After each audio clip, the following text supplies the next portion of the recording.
আসসালামু আলাইকুম সবাইকে। আজকে দুর্দান্ত স্বাদের একটা খাবার রান্না করেছি। দেখেন আমার বাচ্চা কি বলে। কেমন?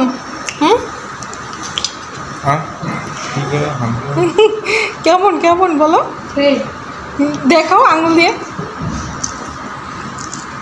কেমন বল। তো আপনারা কিন্তু শুনতে পেলেন যে ও রিভিউ দিয়েছে খুব ভালো। তো দেখেন আজকে যে দুর্দান্ত স্বাদের মজার খাবারটা আমি রান্না করেছি, এটা দেখেন কতটা মানে ইজি এবং ঘরোয়া পদ্ধতিতে আপনি এই খাবারটা রান্না করতে পারবেন। প্রথমে আমি নর্মালি সকালবেলার যে রুটি আছে ওই রুটিটাকে আমি সুন্দর করে কেটে নিচ্ছি এরকম করে, অনেকটা নাসুস টাইপের করে কেটে নিচ্ছি। অনেকে আগের ছবিগুলো দেখে ভেবেছিল যে এটা মনে হয় নাসুস টাইপের কিছু একটা, অ্যাকচুয়ালি এটা নাসুস না। নর্মালি আমরা যেভাবে রুটি বানাই ওই রুটি জাস্ট আমি একটু ডুবো তেলে ভেজে নিচ্ছি। আর কিছু কিছু জিনিস রিভিউগুলা মানে স্পষ্ট একদম অ্যাকচুয়ালি কেমন হয়েছে এবং স্বাদটা কেমন ছিল আপনি কিন্তু আমার বাচ্চা বলতেই চায় নাই, মানে সে জাস্ট এক্সপ্রেশন দেখে আপনারা বুঝে নিয়েছেন যে ও এতটা মানে সুস্বাদু এবং মজাদার ছিল যার জন্য ও মানে বলবে কি ও খেতেই ব্যস্ত। তো দেখেন কি কি ইনগ্রিডিয়েন্টস লাগছে এখানে। আপনার হচ্ছে প্রথমে আমি আলুটাকে সেদ্ধ করে নিয়েছিলাম। ভিডিওটা প্রচুর লম্বা হবে সেই জন্য আমি কাটছাট করে যতটুকু ছোট করে করা যায় সেভাবেই আমি করছি ভিডিওটা। প্রথমে আমি আলুগুলোকে হালকা একটু চটকে নিলাম হাতের সাহায্যে। এখন আমি কিন্তু একটা সস বানিয়েছি, এটা হচ্ছে আপনার তেঁতুলের টক, জাস্ট শুধু তেঁতুলের টক আর সামান্য একটু লবণ দিয়েছিলাম আর ব্ল্যাক পেপার দিয়েছিলাম।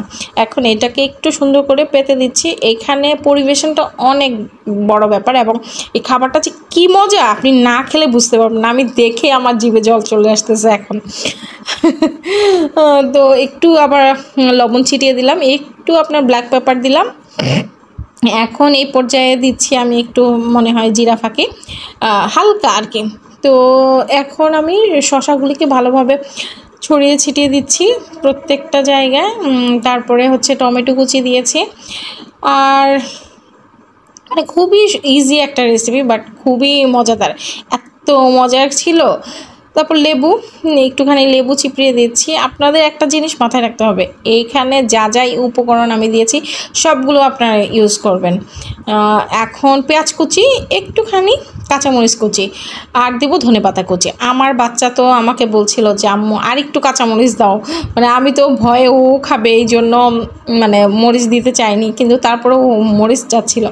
তো যাই হোক ফাইনালি দেখেন যে কতটা সুন্দর দেখতে, কিন্তু অনেক সুন্দর লাগছে দেখতে, যতটা সুন্দর খেতে আরও বেশি মজা। তো এখন আমি একটা ডিম সেদ্ধ করে নিয়েছিলাম, যে সেদ্ধ ডিমটাকে কুচি করে দিয়ে দিলাম, গ্রেটারের সাহায্যে কুচি করে নিয়েছি। এবার দিচ্ছি হচ্ছে সস, তো টমেটো সসটা দিয়ে দিয়েছি। এবার শেষমেশ আমি যেটা দিচ্ছি সেটা হচ্ছে পেঁয়াজের বেরেস্তা। পেঁয়াজ কুচি প্লাস পেঁয়াজ বেরেস্তার কারণে খাবারটা আরও দুর্দান্ত স্বাদের হয়।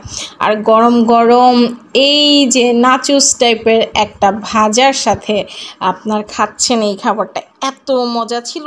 যাই হোক।